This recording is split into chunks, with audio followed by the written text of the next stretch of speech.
Finally Vinicius Junior Real মাদ্রিদে back করছে। অনেক হয়েছে গার্লফ্রেন্ডকে সময় দেওয়া, অনেকক্ষণ ফাইনালি সে রিয়াল মাদ্রিদে ব্যাক করছে। হোসে মরিনো অনেক দিন থেকে অপেক্ষায় রয়েছে লম্বা একটা মিটিং করার ভিনিসিয়াসের সাথে, কিন্তু সেইটারই আসলে সময় ভিনি বের করতে পারছিল না। ফাইনালি হয়তো সে সময় বের করতে পারবে হোসে মরিনোর সাথে মিটিং করার ক্ষেত্রে। এবং টোটাল যে ডাইলামাটা চলতেছে যে কি হবে, সে আর্সেনালে যাবে না রিয়াল মাদ্রিদে থাকবে, কন্ট্রাক্ট রিনিউ কি হবে, সব কিছু নিয়েই ভিনির সাথে হোসে মরিনো ডাইরেক্ট কথা বলবে এবং এটা নিয়ে মিটিং হবে। এবং ভিনিসিয়াস জুনিয়র এমন একটা জিনিস রিয়াল মাদ্রিদের কাছে চেয়েছে যেটা একসময় রিয়াল মাদ্রিদ তাদের লেজেন্ড ক্রিশ্চিয়ানো রোনালদোকেও দেয় নাই, এবং এই জিনিসটা আসলে একটু টু মাচই হয়ে যাচ্ছে। Vinicius junior loyalty bonus 15 million যাচ্ছে, মানে সে কন্ট্রাক্ট যে রিনিউ করবে রিয়াল মাদ্রিদের সাথে, রিয়াল মাদ্রিদে যে থাকবে এইটার জন্য তার লয়ালিটি বোনাস সে 15 মিলিয়ন দাবি করেছে। এটা নতুন কিছু না, ফুটবলে এর আগেও এরকম দাবি করতে দেখেছি আমরা।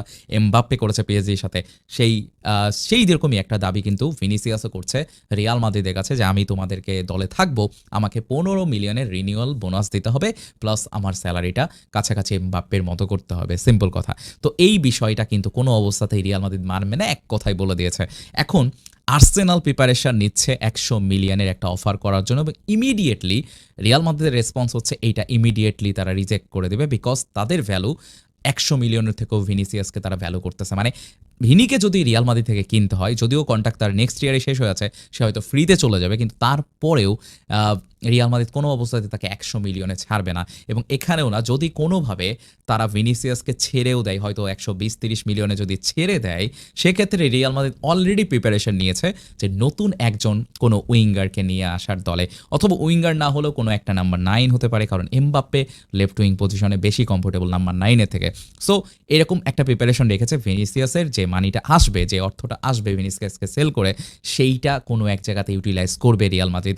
এইরকম পরিকল্পনা তারা অলরেডি সাজিয়েছে। তবে সব কিছুই আসলে ডিসাইড হবে যখন হচ্ছে হোসে মরিনোর সঙ্গে মিটিংটা কমপ্লিট করবে ভিনিসিয়াস জুনিয়র, এবং মিটিং কমপ্লিটের পরেই আসলে ডিসাইড হবে যে কি হচ্ছে।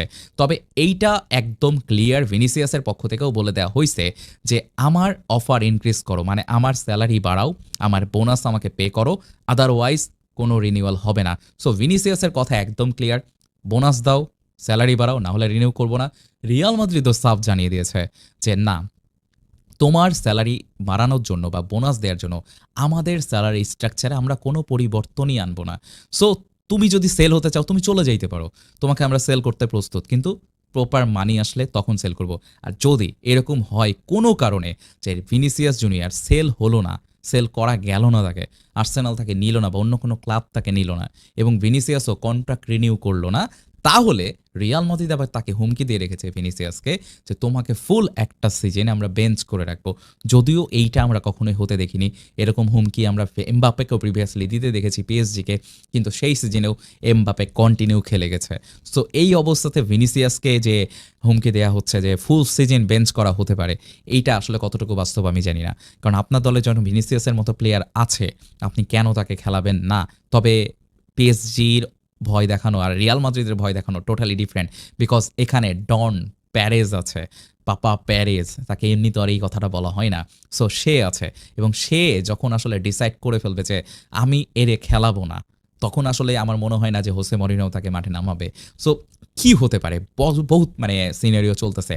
তবে আমার পার্সোনালি মনে হয় যেটা, যে ভিনিসিয়াস যদি একবার বুঝতে পারে যে মানে তার যদি স্মার্টলি সে ডিসিশন নিতে চায়, তাহলে তার কোনো অবস্থাতেই রিয়াল মাদ্রিদ এই সাদা জার্সি ছেড়ে অন্য কোনো দলে যাওয়াটা আসলে উচিত না। তবে আর্সেনালের কথাটাও আপনাকে ভাবতে হবে। আর্সেনাল ফুললি ব্রাজিলিয়ান একটা টিম বিল্ড করতেছে। আর্সেনালে এখন ব্রাজিলের কয়টা প্লেয়ার আছে আপনি চিন্তা করেন। অলরেডি গ্যাব্রিয়েল জেসুস আছে, গ্যাব্রিয়েল মার্টিনেলি আছে, গ্যাব্রিয়েল ম্যাগালেস আছে, 3টা গ্যাব্রিয়েলরে তারা নিয়ে রাখছে, সাথে ব্রুনো গুইমারেসকে নিছে।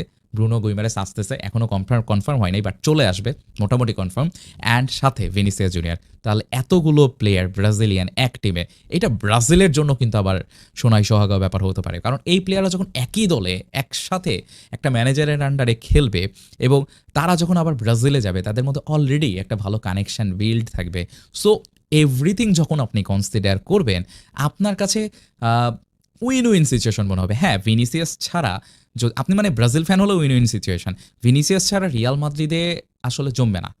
আমার কাছে ভিনিকে রিয়াল মাদ্রিদের অন্যতম এন্টারটেইনিং ক্যারেক্টার মনে হয়। আমি এনজয় করি ভিনিকে রিয়াল মাদ্রিদের জার্সিতে দেখতে। তো ভিনি যখন রিয়ালে থাকবে না, আমাদের ফুটবল ফ্যানদের জন্য এটা এম্বারেসিং বলবো না, ঠিক জমবে না আরকি। মানে মজাটা হবে না। সো আমি চাই ভিনি রিয়ালে থাকুক। কিন্তু কোনো কারণে ভিনি যদি চলে যায় আর্সেনালে, তাহলে এটা ব্রাজিল ফ্যানদের জন্য খারাপ হয় না। এতগুলো প্লেয়ার ব্রাজিলের একই টিমে খেলতেছে, কম্বিনেশন তাদের মধ্যে ভালো থাকবে, যেটা আপনি বা যেকোনো ওয়ার্ল্ড কাপ মানে প্রিভিয়াস পরবর্তী ম্যাচগুলো ব্রাজিলে যখন হবে, আপনি দেখবেন যে যথেষ্ট ভালো করতেছে ব্রাজিল। বিকজ তাদের মধ্যে অলরেডি কম্বিনেশনটা বিল্ড থাকবে। প্রিমিয়ার লিগের মতো হাই ইন্টেন্স একটা লিগে তারা খেলবে। সো খারাপ হয় না। কিন্তু দিন শেষে ভিনিসিয়াসকে আসলে অন্য দলের জার্সিতে কতটুকু মানাবে, এটাও একটা বড় প্রশ্ন। বা অন্য দলের জার্সিতে ভিনিসিয়াস নিজেকে কতটুকু মেলে ধরতে পারবে, এইটাও বড় প্রশ্ন। কারণ রিয়াল মাদ্রিদের ডিএনএ যখন ভিনির মধ্যে থাকে, তখন ভিনি যে পারফরমেন্স করে, ব্রাজিলের জার্সিতে কিন্তু আমরা তাকে করতে দেখি নাই। যদিও এই ওয়ার্ল্ড কাপে সে আউটস্ট্যান্ডিং ছিল, প্রিভিয়াসলি আমরা তাকে কিন্তু এইরকম করতে দেখি নাই ব্রাজিলের জার্সিতে। সো সব কিছু মিলিয়ে একটা অন্যরকম ডাইলামা চলতেছে, কি হতে পারে, বড় প্রশ্ন।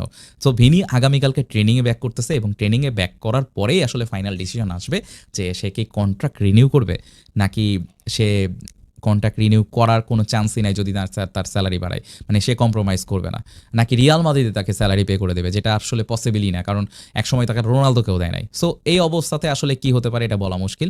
তারপরে এখানে ভাইটাল একটা রোল প্লে করতে পারে হোসে মরিনো যদি কনভিন্স করে ফেলতে পারে ভিনিকে যে তুমি আমার প্রজেক্টের অন্যতম সেরা একজন মেইন ক্যারেক্টার, তোমারে আমার লাগবে, তুমি আমার দলের অন্যতম ইম্পর্টেন্ট প্লেয়ার, এবং এটা যদি হোসে মরিনো আবার রিয়াল মাদ্রিদকে বুঝাইতে পারে যে আমার এই প্লেয়ারের লাগবে, এর ছাড়া আমার প্রজেক্টটা হচ্ছে না, তাহলেও কিন্তু আবার সিনারিও চেঞ্জ হয়ে যেতে পারে, রিয়াল মাদ্রিদ একটু নমনীয় হতে পারে।